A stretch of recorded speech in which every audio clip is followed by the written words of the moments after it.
Wow. Okay, you feeling good? Yeah, I'm feeling great. What did you do with the moderator, Ty? I was like, you know what? I don't think you can do this. The moderator built on us, guys. We're the only session without a moderator, so it's just gonna be two comedians talking to each other as you guys watch. Yeah. Sadly, it's gonna be the Commonwealth, India and Kenya. We have we'll see what we have. Not the wealth, huh? Thank you to the Queen of England. So this is my first time in Nairobi. I am so curious. Can you please tell me, introduce yourself as if you were introducing yourself at an Alcoholics Anonymous meeting? Okay. Hey guys. So it started when I wasn't born in Nairobi. I just had to come here because rural to urban migration, right? Yeah, we are the ones who came and took your jobs. Yeah. We are the ones you guys need to build a wall, not to come to. And so yeah, my name is Ngachira. As you've heard, I'm a stand-up comedian. I hope I'm good. You know, saying. But the audiences so far have told me I am, and so I have to believe them, right? So, and the thing is, it's quite a pleasure being here, right? I double up as a lawyer some days. Also, I sometimes as a TV host as well. But most of the time, I just bum. Because because all these things are many. I feel like being when you're not born in the first world, you have to have multiple identities just to exist. I'm sure all of you guys understand. We are like jack of all trades. You're like, even you know. But I only became a lawyer so that when my folks would introduce me, they'd be like, Usimona Ivo, don't see him like that. Even him, he's also, because when you're going to get a girl to marry and her dad is introducing you as a comedian, it's not one of those things you ideally is like saying your age mate's calling you funny, wonderful. Yeah, above that saying you look funny, not a compliment at all. Tell us about yourself. I like long walks on the beach, dogs while walking on the beach, and I've been doing stand-up comedy for 15 years. Wow. No, it's basically saying I've not figured out how to make actual money. She married rich, eh? I mean, what can I say? My parents don't know what I do. My mom, people ask her, what does your daughter do? And she's like, she's standing. And my dad is the reason I'm doing this, trauma-wise. I mean, this is crazy. I'm in Nairobi right now. This is insane. Welcome to Nairobi. Thank you. Welcome to Nairobi. Which city are you from? I'm from Mumbai. Ah, nice. So I'm getting my invite to Mumbai as well? We just met. So I haven't made any pressure yet. You're really good though, let me tell you. I can work that. We can work with that. So, we're here to talk about the power of humor, both as a truth teller, as catharsis, and in everyday life. Right? That's what we are here to talk about.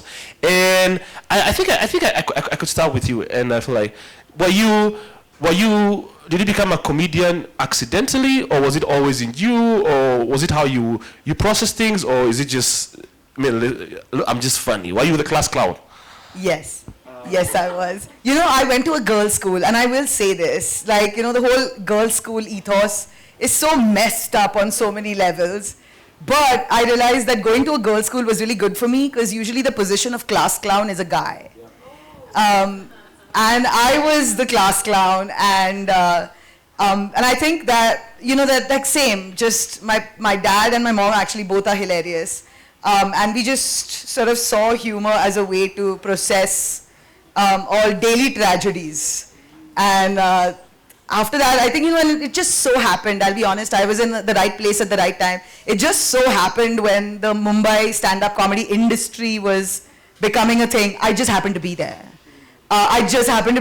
Which is great. And that's why now I've been doing this for 15 years because I don't know how to do anything else. And I probably, like whatever 50 rupees I'm making with this, is my income right now. Someone check rupee to the shilling before. Because they're not like about equal most of the time. Yeah, it's not like 1.2, 1.5. It's like, yeah. What about you? How did you get started? Oh, comedy for me was, I was a very late bloomer in comedy. I was never like the funny guy. For me to get into stand-up comedy, I used to work very serious jobs. I used to work in the NGO world. Mukami can tell you. I used to work for a religious organization, and I used to be the program manager there. So it was pretty until this one time. There's a show I used to enjoy watching. It was an improv show. It used to be called Because You Said So, right? And I always wanted to go to that show, but I couldn't afford to buy a ticket to the show, right? So this one time they send out flyers saying, hey, we're looking for stand-up comedians, right? Who come for the show and who can make people laugh before the show starts, right? So there's a girl I always wanted to take to comedy, right? It's always about it's about tail, always. Yeah, and the thing is, but I couldn't afford tickets, especially for two people, you know? So the only way I could get was I had to send in, so they told us send in your. So I just thought, hey, maybe I had a few ideas. I was like, hey. The motivation wasn't even to be funny. I just wanted to be there, and take her, and not tell her that they came because it's just like, so I was hoping that I wanted her to come later so that I have finished the stand-up, and then she just finds me like, oh yeah, it's been a wonderful time, So, long story short, the show started late, so she came on time. I didn't do really well. She watched people be like, oh. was he giving a TED talk? But tell me the story ends with, and now she's my wife. Well. Oh. No. She moved countries. She's somewhere. She's happy. Yeah. That bad, huh? It was. Yeah, the comedy was that bad. She was like, yeah. So okay, maybe I could ask you something though, right? Like the comedy scene generally, on humor generally speaking, is often relegated mostly to guys, right? Like if the comedy scene would be like, an average comedy scene would be like 80% guys, right? Yeah. Why do you think a lot of women, despite being funny, don't get into comedy as a career? Because I'll say this, I was one of the first few women to do it.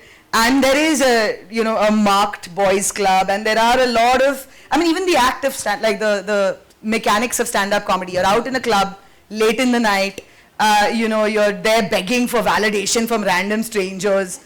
Then you go home, even later in the night.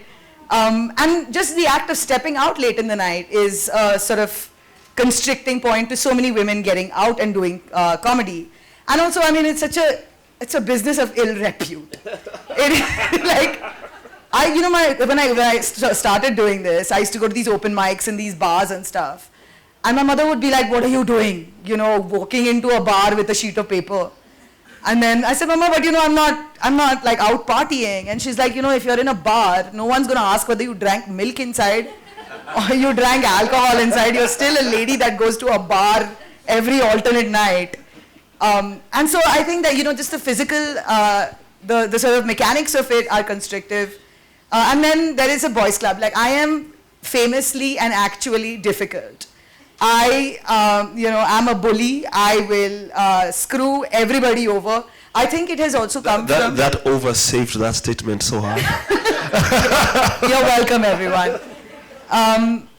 But it has come, I think, from a place of being very... You harden yourself a lot. And I think most women don't want to go through that. We don't want to harden ourselves so much. It makes you unattractive generally. And so and also we're dying to be attractive, right? We're dying for someone to find me hot, find me cute. Otherwise they're like, oh, you're too loud, you're too feminist. Okay, now what can you do about it? And so I think those are the few sort of constricting elements when it comes to stand-up. But as I said, if there are any lady bullies in the crowd, it's your time to step on stage. Let's go. Wow, I feel like, yeah, because when I talk to a lot of girls, even in the comedy scene, they always say, and they talk about the struggles in the scene, and I realized that I think society in general does not reward humor in women. Yeah. Like you'll never hear guys say, what do you want in a woman? What in a woman you're looking for? You'll never hear a guy say, I want her to be funny. No, that's my job. Like that, it's like, that's what I bring to the table. It's like, so how's dating when you're the funny woman? Wait, this was my question. We had shared questions before we started. How's your love life going? No, first of all, you need before we get to mine. It's like I think people would want to know, because in most times guys are the funny person in a situation like that. Like how is it for you being the out funnying all your dates? Like, I guess a lot of guys do this thing where they will neg you, or they'll come like, I don't know, dudes giving me feedback could be a whole book, okay? Where after a show where I have absolutely murdered, a guy will come up to me like, that was a really good joke. And I'm like, thanks. You know what you could say instead? I was like, could I say fuck off instead? Is that okay? A lot of that happens. But I've realized I'm fascinating as a creature. Like for the first 5-10 minutes, you're like, wow, a funny, slightly self-owning type bitch. But 10 minutes in, most of them are like, Mama, just... Sorry, pardon, this one, no. This one, no.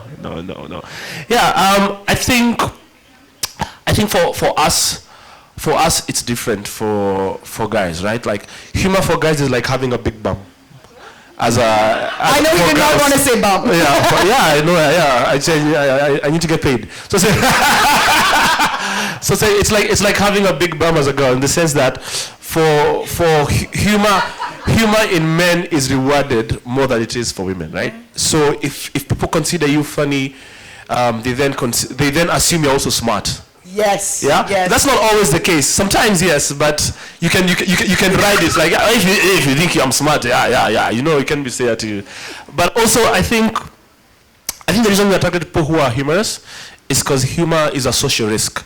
Like it's a capacity to break a social norm, and so the bravery to do it and the competence to do it is what makes you seem admirable.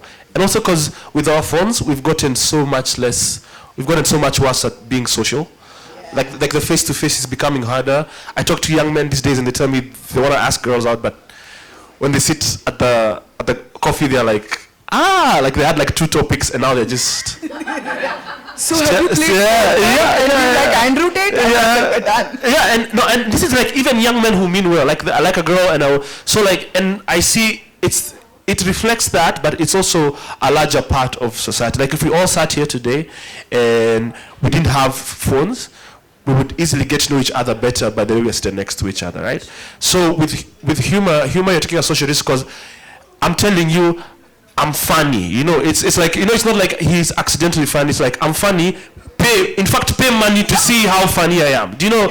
You have to be a bit narcissistic, I think, to be a comedian. To be 100%. Like, my opinions matter so much. Or it's okay. Also, we are not hugged as children, I guess. So we seek validation from strangers, right? Please love me. Please tell me I'm funny. But I think generally that's how it is. I think humor is a good thing for.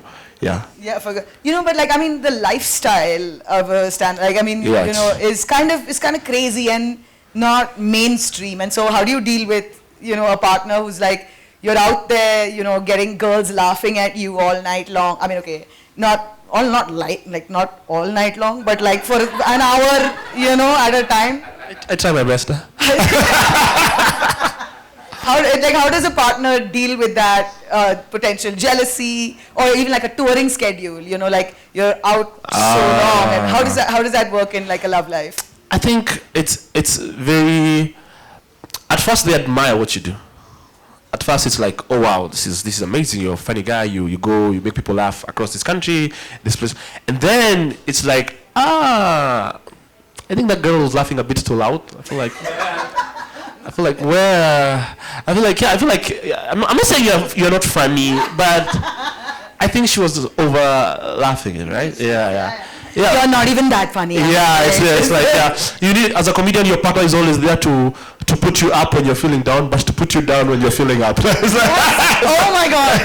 Bang on, Yeah. bang on. This is why I made my partner my manager. Ah. I was like, so just shout him out. He's in the audience. Shout you out. Say hi. Say hi.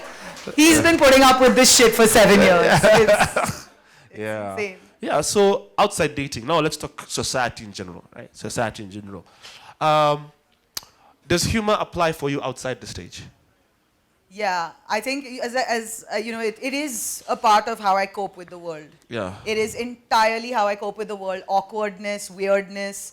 I don't mind being the weird person in a room.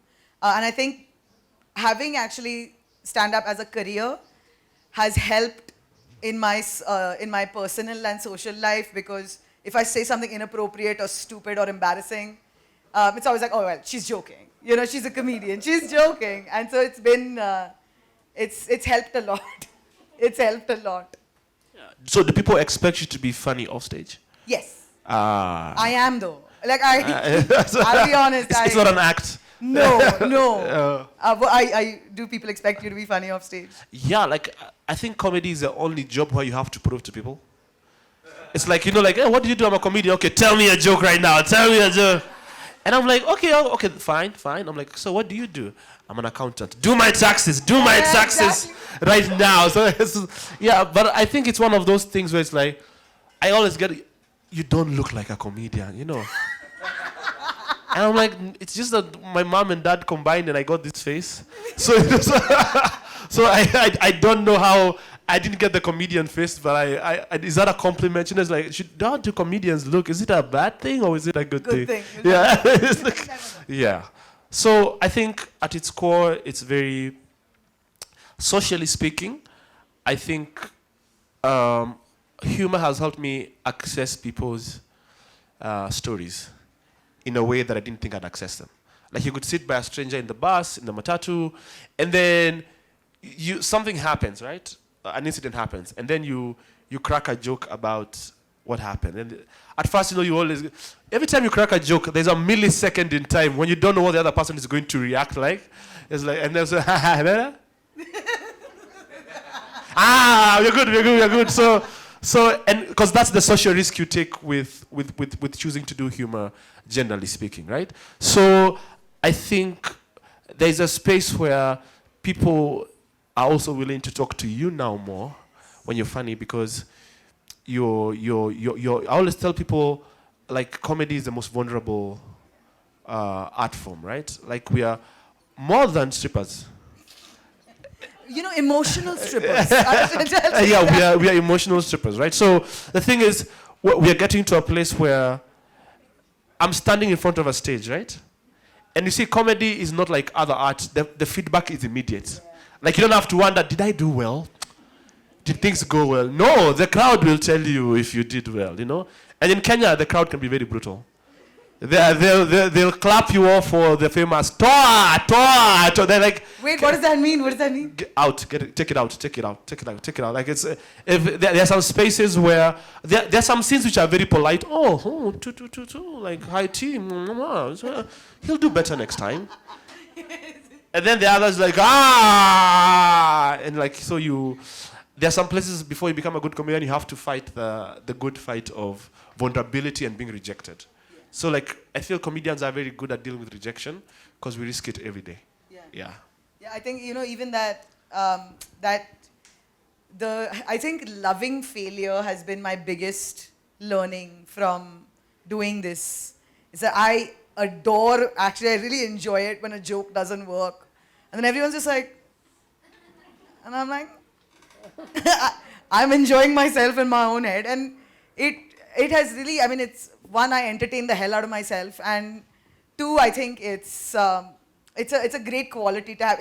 I'm never really too sad, because the failure is always like arm's length away, and it's not intimidating. It's not scary. Okay, I think because I think comedy as an art form is the only thing where people don't look at it as a skill, but rather as an innate part of who you are, right? So if I go and tell a joke and you don't find it funny, you don't say I didn't find Ty's joke funny. Then you'd say, I've heard a lot of this guy's songs and I didn't like this specific song. It's like, no, he is not funny. Like, it's not like, people don't realize that, yes, humor, some people are innately funny, but to become a stand-up comedian, there's a skill you have to keep growing. I have to go every day, I need to suck, I need to come back. It's like any other job. Like you level up over time. But stand-up comedy does not give you the grace to, I think that's why we are so few, because you'd rather be an internet comedian, where it's like, you just like, you can post videos and people are like, yeah, okay, let's maybe do 30 this. people who like, yes, queen, and you're like, okay, I'm doing well with this. Yeah, I've never gotten a yes queen though, but okay. Yeah. I got you. Okay, hit me. No, I'm going to hit you with all the yes queens on Instagram. Thank you very much. You know, I wanted to ask you, since we are talking about sort of like processing life and humor and even sort of questioning power through the device of comedy.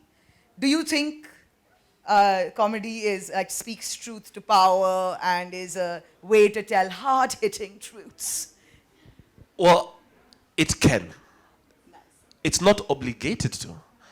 I feel if we obligate funny people to always be the ones who speak truth to power, we sometimes negate the fact that they may have had to get some information before. Like, just being funny should not be enough to, so like, I always tell comedians when they're starting out, first work on the funny. Before you work on the truth to power, first like before you become Malcolm X, become Kevin Hart. Wait, he did open mics? That's crazy. Yeah, but it looks a bit more like a gun, but but I'm saying like first get your Kevin Hart moment before you get your Malcolm X moment. So when you work on the skill of delivering with humor, so any other thing you can now deliver your thoughts with more clarity around such things, right? So not every comedian is obligated to speak truth to power, but humor allows us to have difficult conversations, which people not have allowed us to have, where there's a big closed gap around something. If I make you laugh about a thing, I have a small gap of throwing in a few chup, chup, chup, and before you close up emotionally or intellectually again. Yeah, because, our minds are not judges, they are lawyers, right? Like if I introduce you to new information and you had a certain bias before, how you will deal with it is whether does it affirm what you believed about something before, or so like our mind works to protect what we already believe, right? It's not. They're not like, oh, this is. We're not truth seekers. No, it's the first truth you're told. You hold it, and then from there, every other information you will deal with in a mirror to how you think the world should work. So comedy allows us to just let your guard down and be like, ha, right? And you can feel it even when I've performed in other countries. Like I performed in Tanzania, right? And I did a political joke, and you could feel the audience just. So in my head I thought they were just doing it in their Kiswahili. Hili ni mambo gani haya watueleza huyu hapana. Haya taka tushikwe korokoroni si wote. Just like they want us to be put in jail, all of us. So yeah, no, there's an ongoing trial about how Kenyan Swahili is terrible, and it's like if Swahili was English, the Tanzanians would be British. Yeah. So yes. Nice. Yeah. And then we make fun of them because the English is not very good. Yeah. We just, who had the better colonial master? It's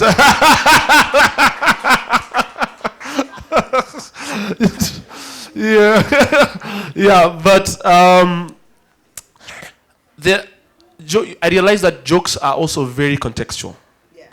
Like there's a joke I'll do in Kenya that I can't do in Rwanda, for example, right? Like I could put it just slightly, but something may not happen to me.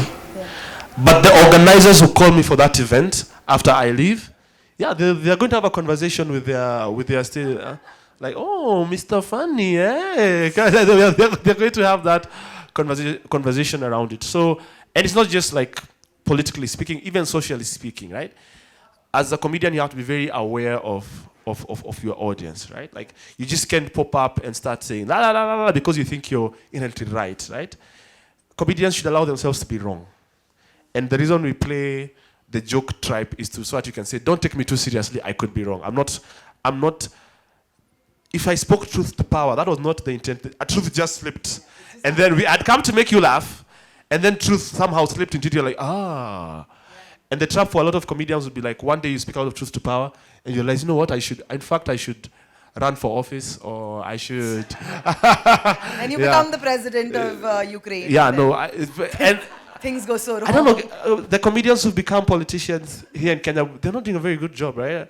And I'm scared. Like, I mean, like, we had so much hope, my brother. Like, you know, my sister, yeah. And so, it's that thing for, I think, when you're platformed, you always think you have a lot of solutions. You don't allow yourself to be wrong. Yeah. Yeah, you know, I sometimes find that this whole like comedy speaking truth to power, the conversation sort of makes me sad because we never question other forms of art, if whether they speak truth to power or not. But everyone's like, oh, because I'm having such a good time being entertained by you, could I have had a thought in the middle? That's crazy. How dare you make me laugh without speaking truth to power? Shame on you. And I think that you're right, that the number one focus should always be laughter. You laugh, because, you know, I think maybe in the 2012 to 17, there was this whole wave of, and I started during that time, right? And there was this whole wave of like, oh, comedy speaking truth to power. And so there was a lot of what is called clapter, right? Where people wouldn't laugh, they'd clap. Oh, you said something crazy, revolutionary, amazing. But that's not comedy. And that's not stand-up comedy either. Like, you can pepper clapter in between 40 good jokes. Say one line that people are like, yeah, banger. But otherwise, you are doing a disservice to, you know, a political speaker and to a comedian by doing that halfway thing where you come and like sermonize on a stand-up comedy stage. Please, yeah, I didn't come for that. And I think both India and Kenya are countries that have incredible inequality, and so people don't come to be like, challenge me. They come to be like, make me laugh. I'm exhausted. I paid $300. Like, what the fuck is this shit? Truth to power my ass. Yeah. Do you sometimes, because I'm sure as an individual, you have some strong political opinions, right?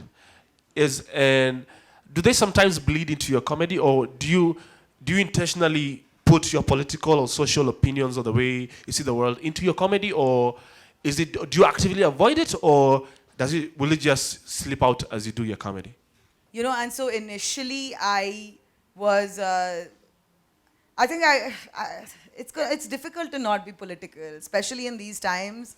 Like, everything is politics, everything is political, and I also think that if I have the mic in my hand, that means that I owe it to the mic or to the audience in that moment to be as truthful as possible, or to be as honest or as vulnerable as possible. And I think my political opinions bleed in every single time. Like, I could be, I mean, I'm, you know, the opening, every time, everything I say has politics in it, whether it's, oh, you're too feminist, you're too stupid, you're too, you know, leftist, you're too right, whatever. I think it's actually been a struggle for me to do, like, you know, my dad saw me watching porn and then he jerked off with me. Like, I find that really hold up. No. Your dad did what? We have a close relationship. I don't think your dad do should not be that close. appreciate the judgment. Okay? No, it's curiosity, not judgment. We are like, yeah, we... What do you even know about my family? No, in the words of a great Black Panther, we don't do that here. With our fathers. Like... that was a joke. I mean, I've heard this joke a million times from random dudes, you know, in open mics. There are a couple of professional comedians in India doing that right now. And so I feel like, you know, that sort of flimsiness, which is actually really fun. I feel like you can make political also very flimsy. And I enjoy that. I think I'm bound by my mouth, I've realized. I'm a victim. You're a victim of your mouth. Yeah. It's okay. We enjoy it so far. Keep. So far. Stay in captivity. We enjoy it so far. See you in the Mara. What about you? My political opinions, do they often bleed into my comedy. So sometimes I'm very self-conscious about when I write, and I'm like, am I being preachy in my like, am I being condescending with how I write? Like, does the other side maybe have a point? Because I have a very strong conviction about an issue, and so it's very like the reason I don't do a lot of political comedy. When I do it, but a part of it is I don't like sometimes alienating the audience, where it gets to a place like I only come to comedy if I think a certain kind of way with my comedy. But also some things, yes. Also like depends on the season we are in. Generally speaking, like right now as a country, we are in quite the season, right? So it's sometimes eventually, because you only talk about what's around you, what's around everyone else. People can be having problems with, I don't know, food and everything, and I'm like, so when you're on a first class trip to America, yeah, you guys are like we have to be relatable as comedians, right? Like comedy is the only art where you want the person on stage to be doing worse than you, It's working, Ty. Like no one wants a comedian who's like, oh, my life is so good, my marriage is working. I was like, no, they want to be like, oh, I just had a bad breakup. And it's like musicians are allowed to be almost godlike. Yeah. Like they're up there. The more unlike us they are, the more we love them, right? Yeah.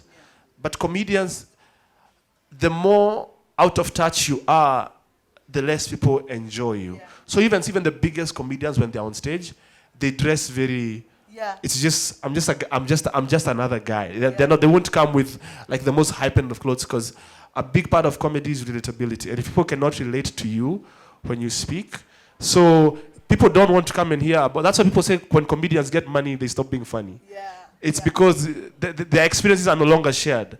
Yeah. It's like, first class. They had 2 champagnes, 2, not 3. And you're like, I used to like this guy when he started. Yeah, so I think...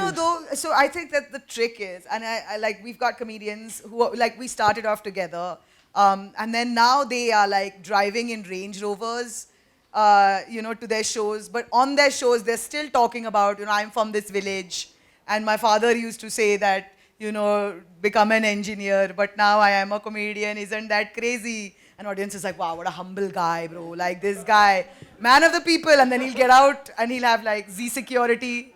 And then he'll drive back home to his mansion in a Range Rover. And so I think, you're right, that it's that thing of, do I want to get really good and get rich? Or do I want to get really good and stay poor? Those are the 2 options. Well, I wouldn't call them options. Yeah, third world country, yeah. So, even as now, socially speaking, when you engage people, do people tell you, because you have a platform, that I want you to talk about a certain thing? Do you get that, and how do you react to that situation? There's a lot of that. There's a lot of like people say, you should talk about this, you should, at the same level, there are people who are like, you shouldn't talk about this. And I'm now in that stage in my life where I can't. Like, I can't talk about what you want me to talk about. I can't not talk about what you don't want me to talk about. I can tell you my truth. I can tell you what is going through my head. I can tell you the world and the life I'm leading. And I'm going to say this because it sounds like a nice line and makes me sound like a douchebag. But I'm tired of being relatable because I am exceptional.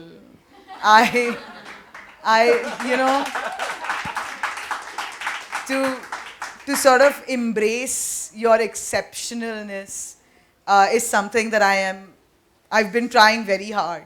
That, we may have the same experiences. This is just how I filter it. And of course, if you like it, you like it. If you don't like it, India's having a bad time for comedians right now. But if you don't like it, there's another comedian in the next club. Go watch them. I think I've struggled with that a lot, and peace out. Like I can't anymore. You've talked your talk, right? Yeah. And I think I get a lot of hey, would you talk about this? Would you talk about this on stage? Would you talk about this on stage? Could you not talk about this on stage? Would you talk about this on stage? And often it comes from a place where people either feel that a certain group is marginalized, or they feel that there's something people are not talking about, right? And it's always like, I feel like, I say, do you want me to risk that? Do you want me to, you tell me you need to talk about this. What if I go on stage and say the opposite of exactly what you're thinking, you know? Like what if I make the problem worse? Because I don't know about that issue, you know? Like there's the comment of like, what if I don't know enough about the subject to speak on it? Like sometimes I say, allow me to look it up, and if it comes up, but I'll not be like, if you tell me just before you go up on stage, yeah, listen, talk about the fishermen who are facing problems. Listen, does that happen a lot? Does that happen? No, of course, because you know, everyone wants to be heard, right? And everyone wants, if someone can, like, if you talk to anyone right here and you ask them what they think the number one issue is in the world right now that's not being covered, you'll get very different answers from everyone, right? And so they'll always be like, they don't realize they're not the only ones who told you that, you see. And so I don't want to be dismissive and tell you, listen, you think when I left the house thinking I didn't know what to talk about until you appeared to me and told me, No, of course I can't be like that. I understand it comes from a place of concern. Unless I can tell it's from a place of entitlement. They do not talk about a thing now. It's always why. Is it because is it because there's someone in the audience which would affect badly if I spoke about it? Is it because all those things, right? But I think one thing I'd like to know from you is comedy and offense, right? Like, is there a responsibility for a comedian not to offend? Is there like an audience when they're there, and like, do you have a moral responsibility as a comedian over what the audience feels about your material? I feel like I can't control that, and so I'm not gonna take responsibility for it. Like, I don't know. And I mean, India is like the national republic of offended. Everyone has a problem with everything. We're a very diverse group of people. And so if you're like, actually fish is great, the anti-fish lobby will show up to, smear fish on your door or whatever. It's a lot of that. And I think like in dealing with that, again, I've realized as long as I can say it convincingly and defend it to myself and to the 30 people who got it or even didn't get it, and I know I don't intend malice, I don't have enough power to be malicious, then I'm just going to do what I have to do or what I can do. And people being offended, not offended, it's their problem. What tiring times we live in, what tiring times. Yeah. I think one thing, before comedy shows, I always tell guys, if I'm hosting the comedy show and comedians on stage, I'm saying, so guys, listen, some things may be said that either you do not agree with, some things may be said that you find offensive, but kindly note that the comedian did not write these jokes with you in mind. Like they didn't think, Stacey's going to come today and I'm going to say this thing. So sometimes offense will happen because you're on stage and you're saying things. And so you can get to a place where people are like, I didn't appreciate when you said this and that. Like, I'll hear it out. I'll hear it out and listen. Okay, why is that? Okay, If it's reasonable, I'll be like, I did not say it like that. But generally, I always tell people like, offense is incidental, not the intent. It's not intent. It's just incidental. Like, if it happens, I always tell them like, just hold it hard, hold the offense. And then when you leave when you leave there, now your friends are there. You will not believe what is. And I can, because there's nothing as bad as when someone wants to heckle back at the comedian, right? And that's often such a mistake because comedians, we are trained to deal with. We're the ones with the mic, dude. We got louder volume, yeah. We will, and because as a comedian, you're taught if someone heckles you, you can let them win. You have to embarrass them so fast, so hard, so they can be a lesson to everyone there. So it's one of those things like, I don't want to do this, please. I don't want to do this.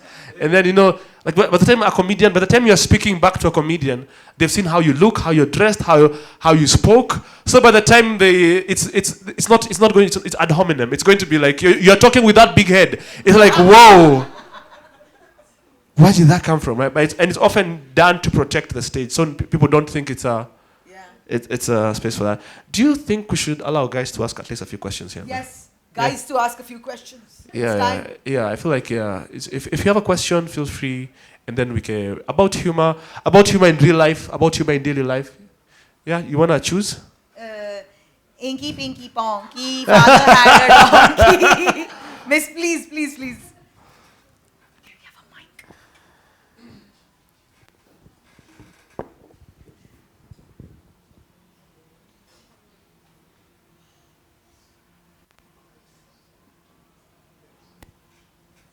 See that deadly silence? I can tell. There's nothing comedians hate more than silence. Eh? Silence. Thank you. My question is in two parts. Rent around.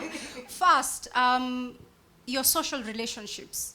Do you end up having challenges with your friends, family members, because you produce comedy from your everyday life, that they feel like this will end up in one of your stand-up, this or that, or it could end up as something that you just share, and they feel like, whether you're making fun of them or you're just exposing them. Then the second part, specifically for you, Ty. Kenya, I feel like because we are all just going through trauma, humor has become the therapy. Even serious things, people end up, the comment section is where I live. People just find comedy even in the most painful of things. Is that challenging for you as a comedian when you have to stand up in front of people? Just how do you relate with that relationship? Oh, we're doing questions first. Now I'm scared because, Ty, you just mentioned we already notice everything about you, so if you say something wrong... No, it's not that kind of... You should have seen it coming. So, Ty and Aditi, as Kenyan and Indian comics with shared colonial structures and shared incompetent governments, who is easier to make fun of? Is it your colonial overlords or your current governments? Can I answer that one? No. Listen, I love... Should. I love our... So right now there is no one better than our colonial underlords, okay? Because they are so guilty. I love it. Like, I've gotten most of my grants from London. I go to London once a year to perform where I shit on the Brits. Guilt money is good. Guilt money feels Oh my God. Whatever. Repatriate me. Because, I think right now, and I think sort of world over, even UK artistically is going through this phase where they are owning up to, their colonial past. Again, artistically. I wouldn't say economically. And so it is incredibly easy to sort of, formulate and structure something around that. I think actually our current governments is what we have to watch out for because, their reach is a lot more insidious. Their reach, how they can get to you, whether it's through, a source of employment, whether it's through someone in your personal life, someone in your social circles.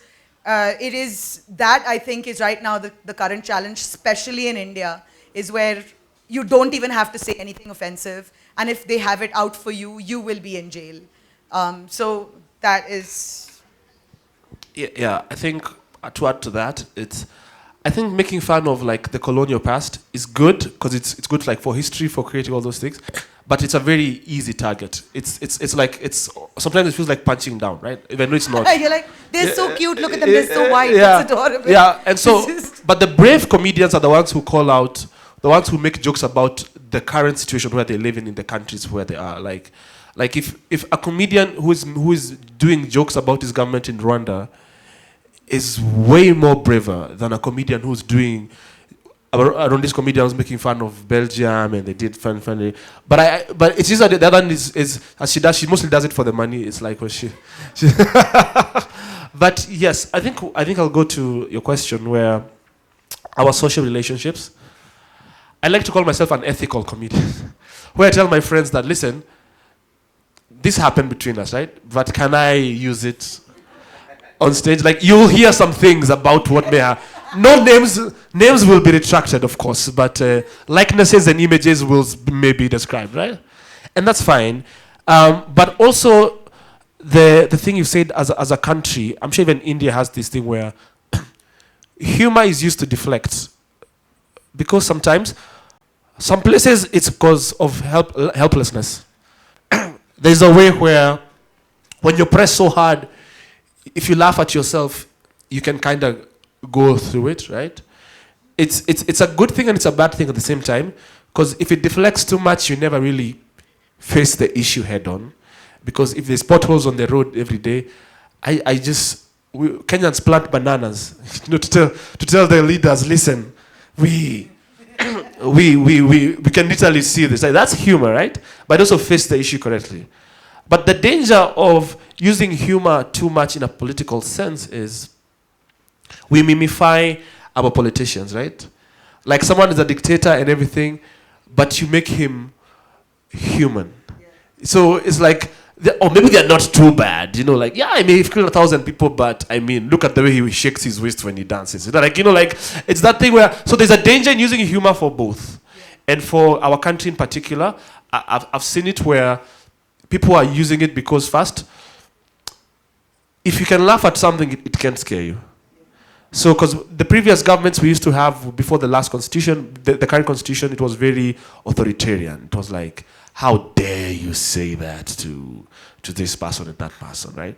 So, but now when people started making fun of government, and it humanized them in a way of like, oh, you're just a guy in a suit with bad judgment, So, and then when it gets there, you're like, oh, okay, maybe let's not. So now that it was good until a place where now I'm seeing where we are now crossing the line of, if we make fun of so many things, we need to find out, are we then letting some people get away with things and ha ha ha ha ha, or should we still be like, yeah, we can laugh. You can't laugh. You're the reason why we are here. Like, bro, just build the road. Like, stop killing. It's like it's so simple. Like, no, we can make fun of how the roads are because we have to embrace life, but do your job. Yeah. Any other question? Yes, sir. The man with the amazing afro over there, man. Hello. So my question was more, if you ever post on social media, not necessarily that's all you do, but if sometimes you post on social media and you go do a set, those people walk up to you sometimes and be like, I saw this last week, give me another joke. Both of you. Yes. That's true. And I think this is not just comedy related per se. I always say Kenya is a third world country with first world tastes, right? In the sense that we hold our artists to a very high standard, right? Higher than our politicians. Yeah, so like our roads, our hospitals, they're pretty third world, right? But we demand our movies, our music, our art better be what I saw in Hollywood, right? Right? Like, we don't give the grace to the same artists to come out there. But I think a couple of things is, for comedy, I see why that happens, because surprise is an element of humor. You can only hear the same joke thrice and it still be funny, and be amused. Like if it's, as long as, because the joke is in segueing, and so if I can see the segue coming, it's no longer funny. So the thing is, as a stand-up comedian, once you've put out a joke on socials, right? Just currently know that there's someone who watched that joke to come see you, and they're not coming to see you do that joke again. But surprisingly, there's places I've gone to where they tell me to do the joke. And then they tell me the joke that I'm going to do. Do the joke, the one after yeah? And I'm like, so, but you but you did it so much better. Should I do it again? Should I? Yeah, okay. No, do that. We came to hear that word. It's like, yeah, but I think I know what you mean. First, there's an element of when comedians are starting out, before they are known, they have to practice their jokes across many comedy clubs, right? Now, in Kenya, it's harder because we have a very limited amount of comedy clubs, right? So now they're becoming more and more, and the spaces are more and more. So there are only so few places that stand-up comedy can be practiced as an art form. And since it's not like the US where you can go from state to state to state, a comedian has 3 jokes. He's lived with 3 jokes for 30 years all his life, right? So now, and also because of how fast we are consuming media now that's on the comedian. That's not on you. Now, that sadly will have to be on the comedian to figure out how to, yeah. No, I'll say this. So I did this set in 2018 at the Melbourne International Fringe Festival, and it was a nice set, very funny, etc. Hopefully, and Yeah. and and then that set, it did its rounds on social media for I think 2 years, where people would be tagging me and stuff like that, and then I was doing the Ake Festival in Nigeria in December last year. And one of the things that they came at when I was like, preparing my set, I was running it by somebody at the festival. I said, can I say this? Can I say this? And they were like, Aditi, that bit you did in Melbourne. And I said, yeah. And they're like, you can do that here. And I was like, but it's already done. And she's like, no, I think it'll really work well here. And I did it to, I think, 300 people in Nigeria. None of them had ever heard it before. And so even the lifespan of a seemingly viral bit is very small. You can put something back up and of course refresh it, add new points of view, add new punchlines. But also this like, oh, now I've already seen this joke, therefore now you do another joke. Bro, poke your eyes out. I don't know, like, I'm not going to live my life according to one dude in the audience when there are 400 people in the audience who've never heard it before, right? I mean, turnover rate for most comedy audiences is 2%, I think. And from what I've found out from Stand Up Collective, I think it's like, because you all have only 2 clubs, it's 5%.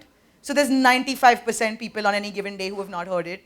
And so if some guy is like, give me another joke, just be like, the joke is you paid money, bye, and leave. Yeah, plus, it's mine. It's my joke. Like someone has to say it. Yeah. But I'm saying, I think we have like 8 more minutes left. So okay, it's an interpretive dance brought to you.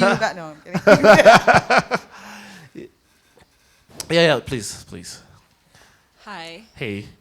So my question is, do you think anyone can be funny or build the skill of humor? And if so, what do you think are the ingredients to do that? Ooh.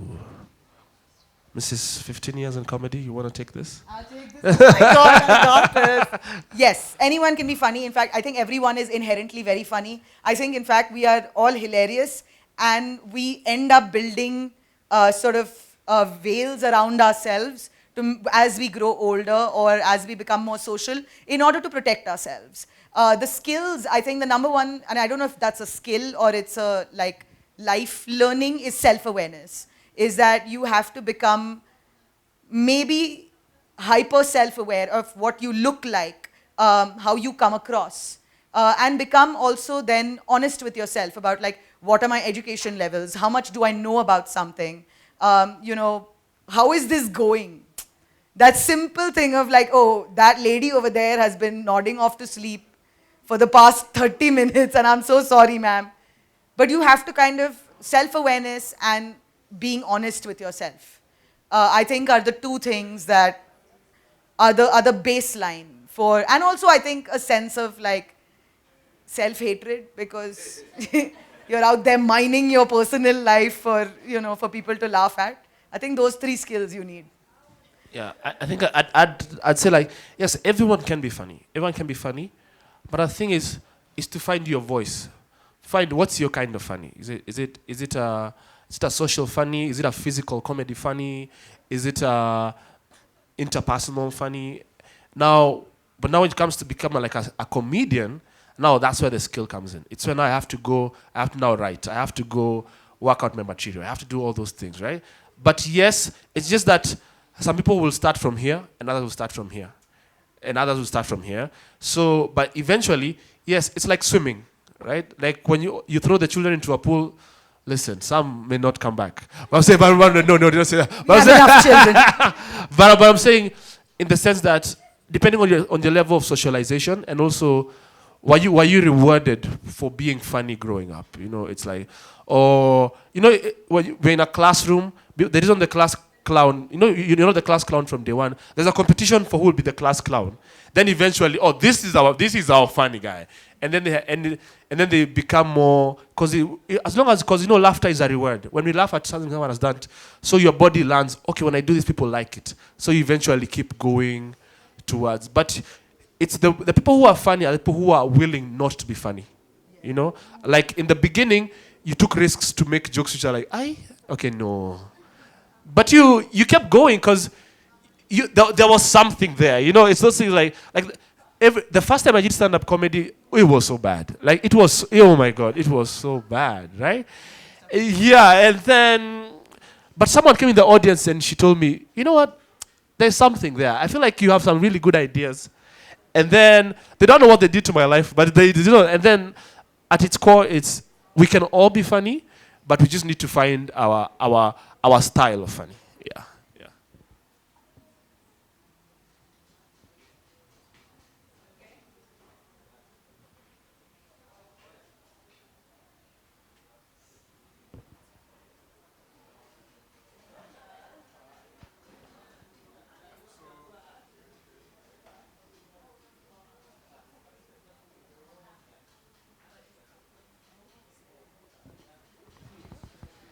Just yell it out, yell it out. I can yell it. Okay, this one works. So, okay, my question is about how do you capture people's attention with comedy without losing context of whatever the subject matter is? Now, this could be live performance, audio, visual, written content, or whatever. You want to capture people's attention, but you can't just throw 20 lines of comedy, and expect people, like you will lose context after some time. You use relevance of whatever you are doing. So how do you capture that attention? Because these days whenever people consume content, attention span is quite low. Even someone's watching a video 15 seconds and they're done. They wouldn't want to go further. So how do you capture, even if you're reading a book or whatever written piece, how do you use the humor to capture people's attention? And you don't want to lose context as well. Also, like, how is it that you integrate comedy in such a subtle manner that, for example, now this is more focused on written content. That is mostly based on people's personal interpretation. Like when you guys are on stage, your facial expression, everything makes a lot of things funny. When someone's reading something, it's what they're imagining. Now, how do you introduce comedy in such a context so that you don't lose the humor there? Like you don't, like someone, however they interpret it, there's still some sort of funny element to it. Wow, when you did this to your glasses, You knew it was going to be I an knew intense question. I knew you were about to ask a question. Okay, so what I did there, that's an example of how to capture attention, right? I drew people to you and how you would look, right? The way you draw attention is you tell people, you acknowledge what's happening in the room right now. You see, like I don't come with pre-rehearsed jokes that no. That's why comedians do crowd work. That's why they come and say, look at you. Oh, it's just like, because they just observe. They're like, oh, we see. And then I'm just like, oh, why do you have both a coffee mug and a water bottle at the same time? And it's like, okay, this is weird, right? And we have to draw attention to what's happening in the moment. And even in life, you never do the comedy before you get the attention. You see, and that's why, even when you're a group of people and you want to say something, people love the sound of their name the most. Yeah, be like, yeah, we're coming. Like, wait until you get attention to deliver your joke. You see? So first work for the attention, and then immediately you get it, give the joke immediately. Because if you don't get, now people will be like, this guy is taking my attention for granted, right? So, and attention is very fickle in our space. But at its core, I think you've asked a very skill-based question around comedy, and I feel like that would require, I feel like we should sit down. So you see now what you do. Step one, Step two, I feel like you've asked me a question as a comedian who's like starting out, who would want a question like that. Are you a comedian? Yeah, it's a technique question you've asked, and I get what you say. Yeah. You know what can I say? I feel like it's being able to be humorous or funny, even in writing, is actually about empathy. 100%, it's about feeling what everyone is feeling in the room, or being able to, like, I think even though I know I'm very abrasive and very loud and, kind of fucked up, I'm messed up. Kinda. We just met. I swear to God, this guy. Is that I know that I approach everything from a place of incredible love. I love every one of you. Take me out to dinner after this, everyone. I think that, when you approach it like that, and your natural funny will flow. whether it's in writing, whether it's in performance. Like even when he was like, when you did this, I knew this. It came from a place of deep affection. It came from a place of like, oh my God, the guy without the rims on his glasses has asked us a question, and that's it always has to operate from love, I think.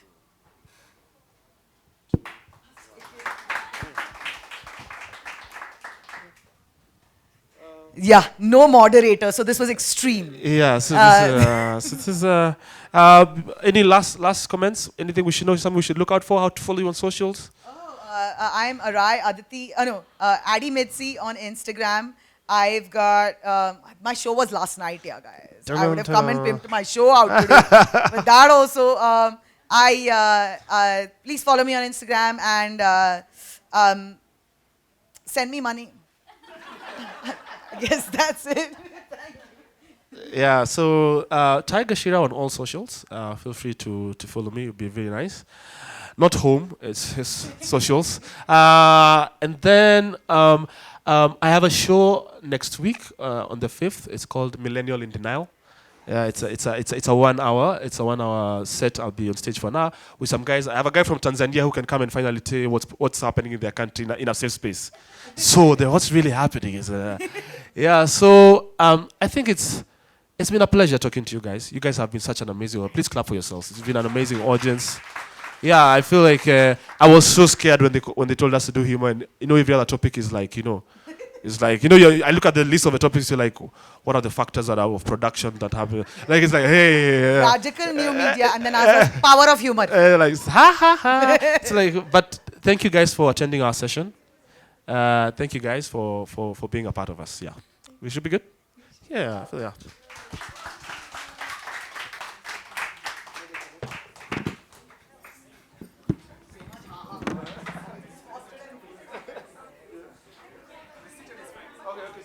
Should we hold the mics to our faces? It's like big conversation.